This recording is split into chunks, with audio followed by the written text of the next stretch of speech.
much indeed for joining me. We've got a slight delay in the connection between us, so I'm going to ask you questions and give you time to answer them rather than try and talk over you, because that isn't going to work given the delay. So let me just ask you, first of all, you were on CNN. I know Clarissa Ward, the correspondent that you were very passionate towards.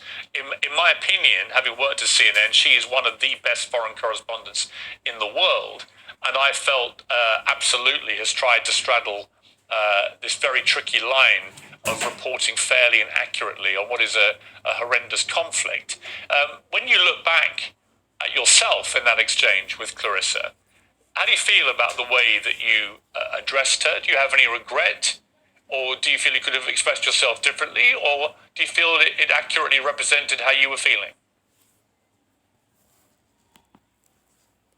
I'm not going to waste my time talking about the report with Clarissa because this takes away from the point. You mentioned before there was a deadlock in the debate. There's no deadlock in the debate. There is terror in the debate. You are unable to debate with Israel because what's happened so far is we're witnessing the sick relationship between the United States and Israel, where basically the United States has given a permission for Israel to have genocide on ground.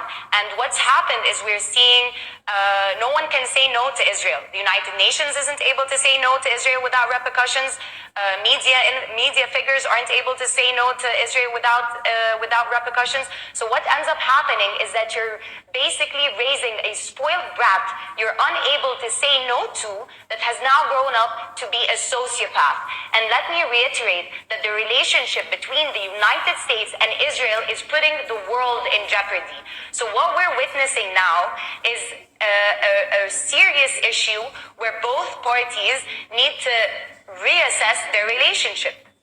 I understand that Biden, because he's pitted his own people against each other and wasted billions of dollars giving them to Israel instead of looking at his own homeless, his own medical care issue, his own student loans issue.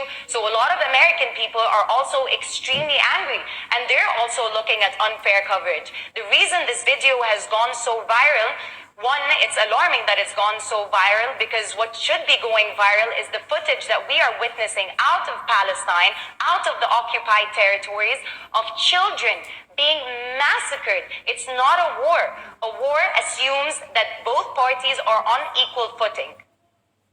Okay, I hear you. What I would say in response to that is that on October the 7th, Hamas, who are the ruling authority in Gaza, committed an act of such heinous terrorism, killing 1,500 people, including 260 people at the music festival. In 1948, let me finish, Rahma, let me finish. What happened then? What about the militia? Rahma, let me just ask you the question.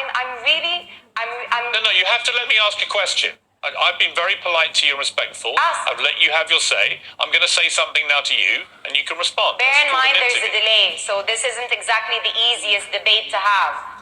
Well, that's why I said at the start, why don't we, let me ask questions, you answer them, and that's the way this can proceed in a respectful manner. I would simply say to you that I've had a number of pro-Palestinian voices on this program in the last 2 weeks, and a number of pro-Israel voices. Many of the pro-Palestinian people I've had on have been very quick to condemn what Hamas did on October the 7th. Some have not. What's your position?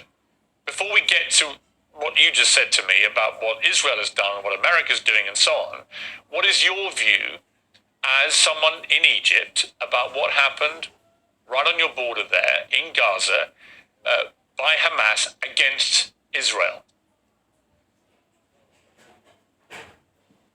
It's a very fair question. But the thing is, maybe I have a privilege being so close to the border, having many Palestinian friends, knowing more history, that I understand that once you oppress a people, and again, I'm not justifying what happened. The killing of civilians on both parts ought to be condemned.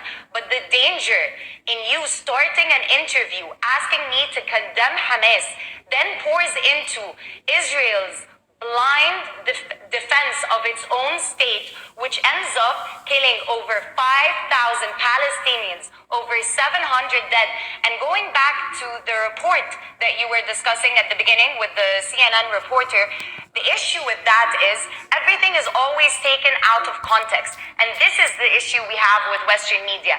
Had the journalist been there on ground with the